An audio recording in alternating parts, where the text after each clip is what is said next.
Tegas jawaban pihak Ridwan Kamil atas gugatan Lisa Mariana sebesar 16 miliar rupiah lebih. Gugatan yang meliputi kerugian material dan imaterial tersebut dinilai Ridwan Kamil hanya halusinasi Lisa Mariana. Pasalnya, Lisa sendiri yang mengungkap aibnya ke publik hingga ia mendapatkan keuntungan dengan tampil di televisi dan podcast. Bahkan Muslim menuding Lisa menikmati hasil dari aibnya sendiri, menyalahkan Ridwan Kamil atas opini negatif masyarakat atas dirinya setelah mengumbar aibnya justru dinilai pihak Ridwan Kamil sebagai ngawur. Lantas, benarkah Ridwan Kamil ketika mendengar gugatan Lisa Mariana tersebut justru tertawa dan menampik dituding takut terhadap Lisa Mariana? Seperti apa penegasan pihak Ridwan Kamil atas ketidakhadiran dirinya di sidang mediasi? Pemirsa, bersama Intens Investigasi, kami hadirkan kabar terkini, terpercaya, dan teraktual. Tetapi sebelumnya, jangan lupa untuk like, subscribe, dan juga share channel YouTube ini.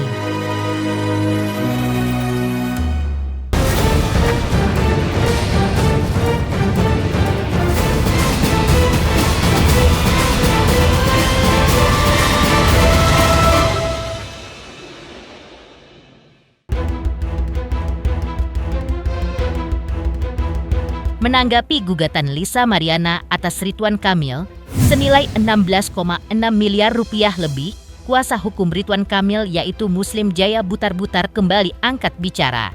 Gugatan Lisa Mariana senilai 16,6 miliar rupiah lebih itu meliputi hak anak dan kerugian material dan imaterial. Ganti rugi material sejumlah 6,6 miliar rupiah, sedangkan kerugian imaterial senilai 10 miliar rupiah. Yang mana totalnya adalah 16,6 miliar rupiah lebih. Pihak Ridwan Kamil pun mempertanyakan nominal 6 miliar yang disebut Lisa sebagai uang pemeliharaan anak selama beberapa tahun, di mana ayah biologis dari anaknya sendiri belum diketahui siapa karena belum ada bukti dari tes DNA. Karena itu, Muslim bahkan menyebutkan bahwa gugatan Lisa tersebut adalah gugatan halusinasi. Muslim Jaya juga mempertanyakan nominal 10 miliar rupiah karena tekanan sosial yang dialami Lisa selama ini. Muslim malah menilai bahwa tekanan tersebut muncul karena Lisa sendiri yang mengungkap aibnya sendiri ke publik. Malah pihak Ridwan Kamil menilai bahwa Lisa Mariana justru menikmati sendiri aibnya, sehingga gugatan Lisa dinilainya ngawur. Kalau kami baca dalam gugatannya ada tuntutan material dan imaterial. Tuntutannya imaterial itu 6 miliar sekian, imaterial itu 10 miliar. Maaf, material itu 6 miliar sekian, imaterial 10 miliar sekian. Kemudian meletakkan sita jaminan terhadap rumah dari Pak RK. Atas tuntutan tersebut, kami berasumsi itu ngawur. Kenapa? Kalau dilihat tuntutan ganti ruginya, materialnya 6 miliar, itu menyangkut katanya, ini kan katanya, yang katanya terkait dengan jaminan pemeliharaan anak, terkait dengan kesehatan anak, terkait dengan asuransi anak, terkait dengan nafkah anak. Pertanyaan besarnya hanya satu, itu anak siapa? Sudah ada nggak tes DNA-nya? Kok berani mengklaim di dalam gugatannya bahwa RK harus bertanggung jawab terhadap ganti rugi material? Itu kan terkait anak dan segala macam. Lalu anak siapa? Kan begitu. Nah, kalau mereka menyatakan dalam gugatannya bahwa sudah jelas itu anak hubungan antara penggugat dan tergugat, ya buktikan dulu kebenarannya secara hukum. Baru atau misalnya ada tes DNA terlebih dahulu baru menyatakan seperti gugatan ganti rugi material tersebut. Tapi kalau belum ada, kami anggap itu gugatan halusinasi. Enggak, sekalian aja dituntut 50 miliar. Imaterialnya disebutkan 10 miliar dengan alasan bahwa dirinya mengalami tekanan sosial, psikologis terhadap lingkungan masyarakat. Pertanyaan besar sederhana saja. Siapa yang membuka aib ini? Kan dirinya sendiri yang membuka aib. Membuka aib atas kasus ini, merugikan orang lain, kemudian mempublikasi ke media. Lah, kan dia kan nggak malu mengungkapkan aibnya. Lalu di mana kerugian imaterial? Kalau saya katakan tadi, dia menikmati sendiri atas publikasi tersebut. Nah itu, jadi nggak ada itu yang disebut dengan kerugian material. Itu menurut saya, kami itu ngawur.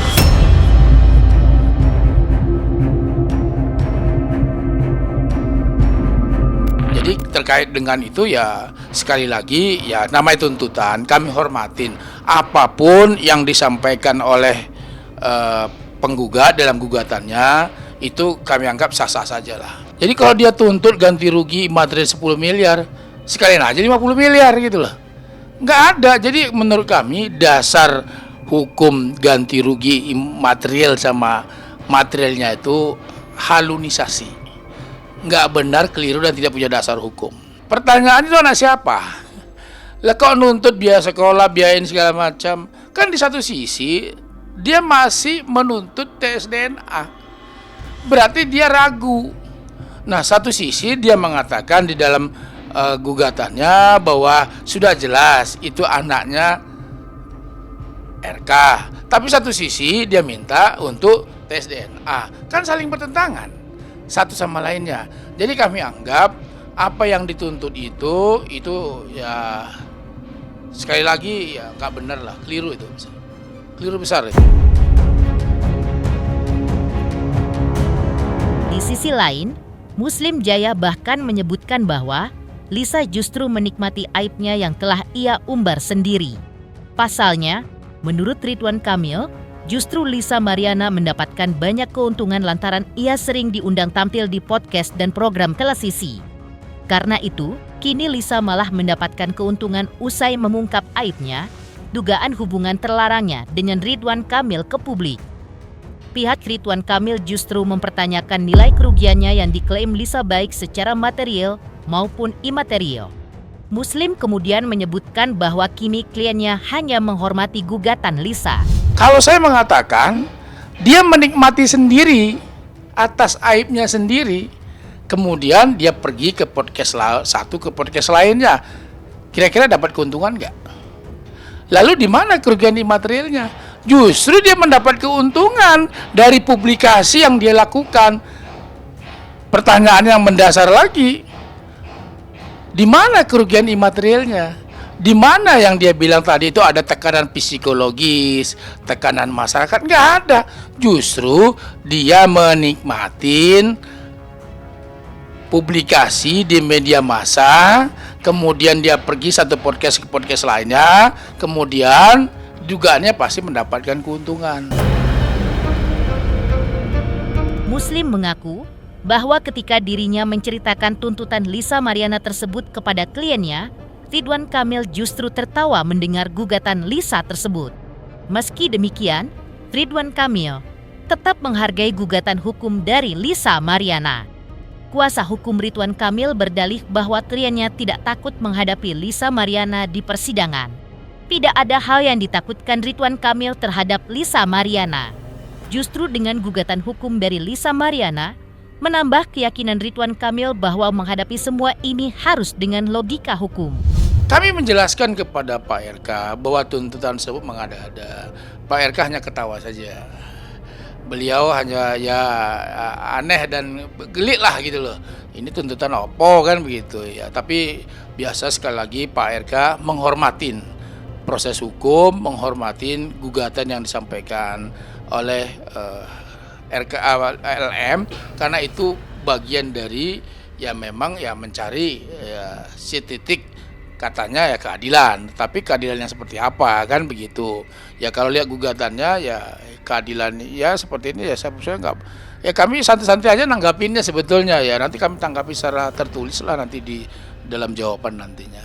Nggak susah bagi kamu untuk menjawab inilah. Enggak, siapa takut? Kita nggak pernah takut. Uang sudah justru dengan kehadiran pengacara, Pak RK nggak takut. Justru kehadiran pengacara itu adalah menambah keyakinan bahwa menghadapi ini itu ya harus dengan pakai logika hukum.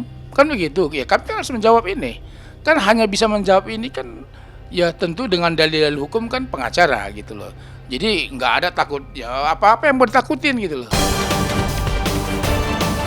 Muslim Jaya juga kembali menjelaskan alasan kliennya, Ridwan Kamil, kembali absen dalam persidangan mediasi ketiga karena alasan kesibukan pekerjaan yang tidak bisa ditinggalkan. Menurutnya, ketidakhadiran kliennya adalah sah karena sudah sesuai sebagaimana diatur dalam hukum dan pihaknya juga sudah bersurat ke pengadilan terkait alasan ketidakhadiran tersebut. Tak hanya itu, Ridwan Kamil juga sudah memberikan kuasa kepada kuasa hukumnya untuk mewakili dirinya dalam persidangan tersebut. Pihak Ridwan Kamil tidak mempersoalkan bahwa pihak Lisa Mariana membesar-besarkan alasan Ridwan Kamil tidak hadir di persidangan. Bahkan, pihak Ridwan Kamil menghargai keputusan pihak Lisa Mariana yang menilai mediasi berakhir deadlock karena Ridwan Kamil tidak pernah hadir saat mediasi. Jadi gini, itu sudah clear ya. Jadi nggak perlu dipersoalkan lagi. Karena apa? Karena dalam mediasi kemarin sudah jelas bahwa Pak RK sudah menyampaikan surat, bahwa surat itu menyampaikan bahwa beliau tidak bisa hadir karena ada alasan pekerjaan yang tidak bisa tinggalkan. Pertanyaannya, sah nggak itu alasannya? Sah. Itu diatur di dalam pasal 6 ayat 4 bahwa orang prinsipal tidak bisa hadir di persidangan karena alasan antara lain, satu, karena sakit, ada dokter keterangan sakit. Kedua, sedang perjalanan ke luar negeri. Ketiga, sedang menjalankan pekerjaan yang dia tidak bisa ditinggalkan. Kemudian di bawah pengampuan. Pak RK masuk kategori apa? Ya sedang menjalani pekerjaan dia tidak bisa tinggalkan. Lah beliau kan profesional murni juga. Ya kan begitu. Dia juga sudah punya agenda yang beliau sudah sampaikan. Dan ini juga sudah dikuasakan kepada kuasa hukum. Pasal 18 ayat 3 sudah mengatur bahwa prinsipal boleh dikuasakan kepada kuasa hukum sepanjang mendapatkan surat kuasa. Dan kami sudah menyampaikan kepada hakim mediator. Dan hakim mediator cukup mengerti masalah itu. Jadi kalau pihak sana membesar-besarkan soal tidak hadir, tidak bertindak baik, ya itu urusan dialah. Mediasi kan sudah selesai. Bahwa mediasi secara formal sesuai dengan Perma nomor 1 tahun 2016 tentang mediasi itu sudah formal, sudah selesai. Mereka yang minta deadlock. Artinya karena mereka menganggap mereka mau Pak RK hadir, padahal mereka memahami aturan.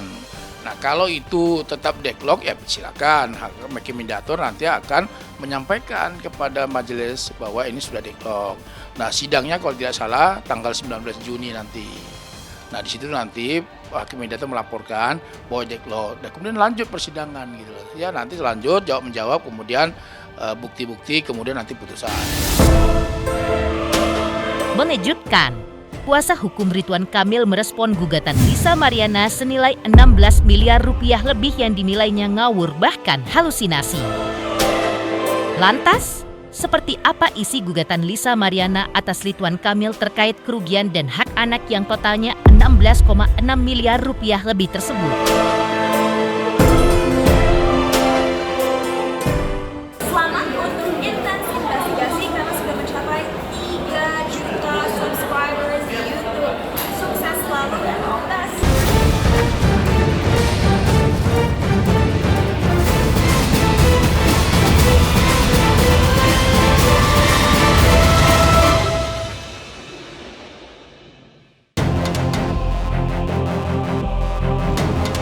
Proses mediasi antara Lisa Mariana versus Ridwan Kamil di Pengadilan Negeri Bandung baru-baru ini telah berujung deadlock.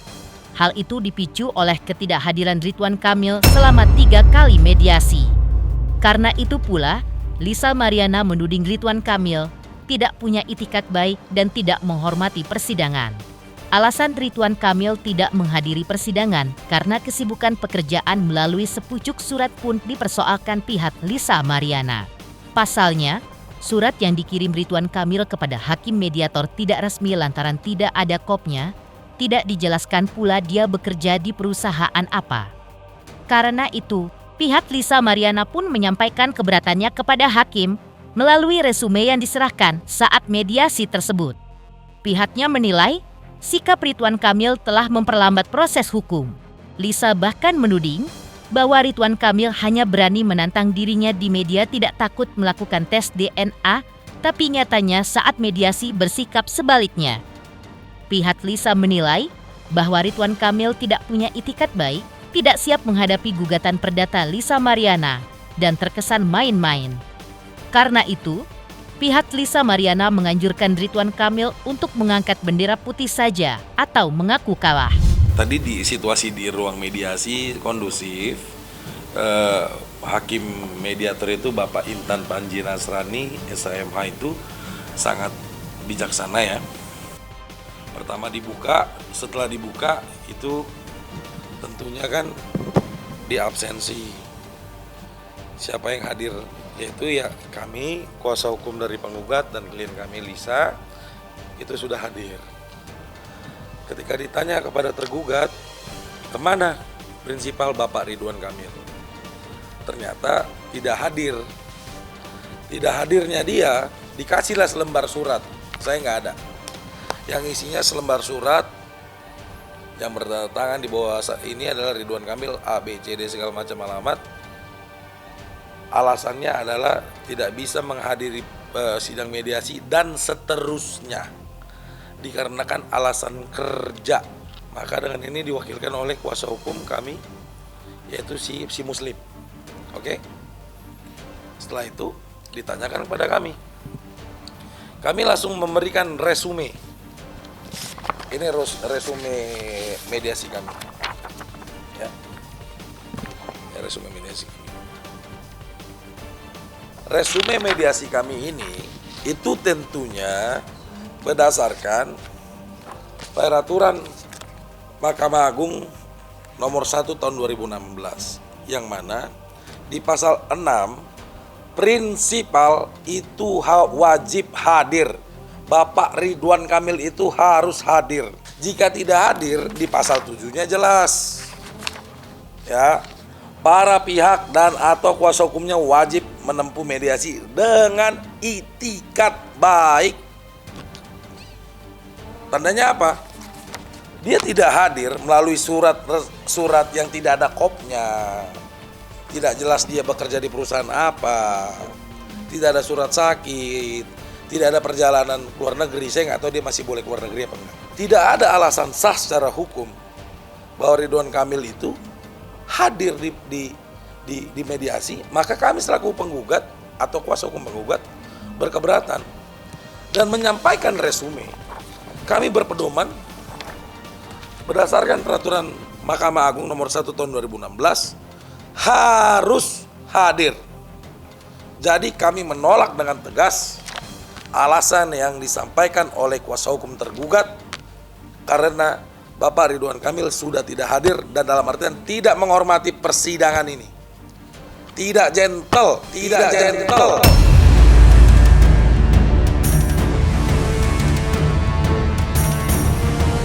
Klien kami ini perjuangan hak identitas anak. Putusan MK-nya ada, ya. Hadirlah di persidangan. Akhirnya apa? Kami juga menghormati sikap dari Bapak Ridwan Kamil. Kalau tidak mau hadir, kami juga tidak mau agenda ini diperlelet-lelet, diperpanjang-panjang, dikarenakan dia tidak hadir. Jadi kami terus-terusan nunggu. Kami mohon kepada Bapak Majelis Hakim bahwa persidangan ini harus dilanjutkan kepada pokok materi perkaranya. Yang akan nanti diselenggarakan, nanti akan dijadwalkan pemanggilan para pihak lagi. Ya dia memang selalu menyepelekan, makanya kan ya udah sampai saat ini gitu loh. Saya berspeak up gitu loh. Selalu begitu. Jangan cuma nantang-nantang aja Jangan dong. cuma nantang-nantang doang. Di media. Saya siap tes Di mediasi beda, ya. di media beda ngomongnya. Saya siap tes DNA melalui perintah DVI Polri. Harus diingat, Bareskrim Polri tidak berhak memerintahkan untuk tes DNA. Laporan dia adalah undang pencemaran nama baik. putusan tertinggi di Indonesia inilah putusan pengadilan. Yang kedua, alasan dia atas perintah pengadilan. Ini kami lakukan. Sudah dilakukan. Atau ketiga, kesepakatan bersama. Di mediasi ini kan sebenarnya ada peluang. Mediasi ya udahlah, nggak usah lapor-laporan, nggak usah lah gugat-gugatan. Kita sepakat bersama, sama-sama tes DNA yuk. Bahwa memang Bapak Ridwan Kamil dan tergugat tidak siap menghadapi gugatan kami. Tidak siap. Kalau dia fair, membuktikan dirinya tidak bersalah, ya bilang dong. Datang dong ke persidangan. Jangan dong main-main. Kalau nggak siap menghadapi pertempuran ini, ya sebaiknya angkat bendera putih. Dalam resume yang disampaikan oleh pihak Lisa Mariana, membuat tuntutan yang mengejutkan. Tuntutan tersebut dilayangkan lantaran pihak Lisa merasa dirugikan oleh sikap Ridwan Kamil yang selalu absen pada setiap kali proses mediasi. Lisa menuntut kepada Ridwan Kamil untuk membayar ganti rugi material sejumlah 6,6 miliar rupiah dan kerugian imaterial senilai 10 miliar rupiah yang totalnya menjadi 16,6 miliar rupiah lebih. Pihak Lisa Mariana dalam tuntutannya yang lain masih mengacu pada peraturan Mahkamah Agung yang meminta hakim agar mendesak pihak tergugat, dalam hal ini Ridwan Kamil, untuk hadir dalam proses mediasi selanjutnya. Kami secara profesional, kami sudah sampaikan resume kami. Ya, resume ini sini, resumenya ini. Kami berpacuan kepada peraturan Mahkamah Agung. Halo, kita jalankan undang-undang dong. Ya, kalau dia nggak hadir ngapain kita tunggu 30 hari? Emang dia siapa? Kami ajukan resume. Ini poin pokoknya saya bacakan. Bahwa berdasarkan mediasi pertama yang mana prinsipal dari tergugat tidak hadir dalam agenda mediasi tersebut dengan alasan yang tidak sah sesuai isi pasal 6 ayat 4 Peraturan Mahkamah Agung nomor 1 tahun 2016 tentang prosedur mediasi di pengadilan, maka tergugat dapat dikatakan tidak memiliki itikat baik sebagaimana tercantum dalam pasal 7 ayat 2 Peraturan Mahkamah Agung nomor 1 tahun 2016. Ya. Selanjutnya, kami sampaikan kepada hakim mediator yang terhormat agar dapat mewajibkan prinsipal selaku tergugat hadir dalam agenda mediasi selanjutnya. Maka dari itu kami bilang ya bahwa akibat yang dilakukan ketidakhadiran tergugat tersebut, penggugat mengalami kerugian material dan material. Kami hadir kok dari Jakarta terus tiap sidang di Bandung. Bapak RK kan tinggal di Bandung, 15 menitnya ke pengadilan. Sesibuk apa sih kerjanya? Kan suratnya Pak Muslim kata seterusnya dia tidak bisa hadir. Presiden aja bisa hadir kok kalau memang membutuhkan. Dia kan sipil sekarang. Ya. Jadi kami memohon karena itikat tidak baiknya dari tergugat dan tidak bisa menunjukkan alasan yang sah dia tidak bisa hadir di mediasi, maka kami mohon kepada majelis hakim mediator agar persidangan ini dimasukkan ke pemeriksaan pokok materi perkara. Bukan pihak penggugat yang memutuskan, tapi hukum yang memutuskan. Dia tidak menghormati persidangan, dia tidak ada itikat baik, tidak memiliki alasan hukum yang sah tidak hadir. Maka mediasi itu dianggap gagal. Mengejutkan, Lisa Mariana menuntut kerugian kepada Ridwan Kamil termasuk hak anak dengan total 16,6 miliar rupiah lebih. Lantas, apa-apa pula yang membuat kuasa hukum Revelino menyebut gugatan Lisa Mariana terhadap Ridwan Kamil akan ditolak majelis hakim? Selamat untuk intens investigasi 3 juta subscriber, luar biasa sekali 3 juta. Ya pokoknya semakin sukses lah dan bisa menghadirkan sesuatu yang memang baik untuk diperlihatkan.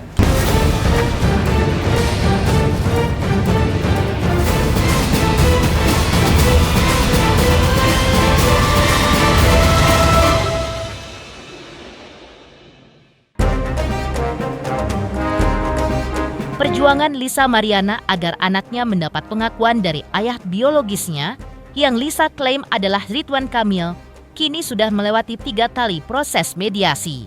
Mediasi dilakukan Pengadilan Negeri Bandung atas gugatan perdata dari Lisa Mariana. Namun proses hukum tersebut tampaknya terusik oleh kehadiran sosok pria bernama Revelino.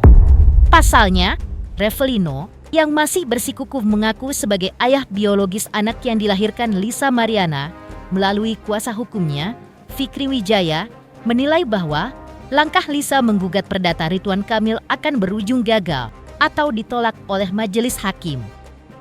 Pihak Revelino menuding bahwa tujuan Lisa Mariana menggugat perdata Ridwan Kamil hanya untuk mencari sensasi semata, bahkan pihak Revelino menuding Lisa Mariana tidak tahu dasar hukum dari gugatan perdatanya kepada Ridwan Kamil yang dilakukan di Pengadilan Negeri Bandung. Menurut Revelino, dasar hukum gugatan perdata Lisa Mariana adalah putusan Mahkamah Konstitusi nomor 46 tahun 2010. Sehingga, menurut pihak Revelino, gugatan Lisa Mariana tersebut 99,9% kemungkinan akan ditolak oleh Majelis Hakim Pengadilan Negeri Bandung. Revelino itu ada orang yang berspekulasi menjelaskan bahwa Revelino ini ada di suatu tempat, itu tidak masalah bagi saya. Adapun bahwa LM itu sendiri menyampaikan Revelino itu kan di penjara segala macam, silahkan. Yang jelas Revelino itu ada. Dan yang kita bahas di sini bukan masalah Revelino itu di mana. Kejadian di 2021 yang dituduh LM itu sebagai anak RK, dan LM tanpa sadar bahwa di 2021 juga dia pernah meyakinkan anak tersebut adalah anak daripada klien kami. Itu persoalannya. Bukan persoalannya LM itu dia nggak penting. Yang jadi persoalan ialah awal 2021 sampai anak itu 26 Januari 2022 itu lahir. Itu yang menjadi persoalan. Sebelum dia meyakinkan RK bahwa itu adalah anak RK, dia meyakinkan kepada klien kami bahwa itu adalah anak daripada Revelino, bukan anak RK. Makanya kagetnya Revelino, kok sekarang dia nuduh anak Revelino. Sekarang dia mengajukan gugatan. Kan begitu. Dan klien kami tidak dimasukkan sebagai pihak. Saya yakinkan mudah-mudahan di akhir bulan Juni ini klien kami akan hadir dan akan tampil di hadapan teman-teman semua. Pemirsa Intens Investigasi, jangan lupa saksikan terus Intens Investigasi. Dan pastikan jangan lupa untuk like, subscribe, share, dan juga komen.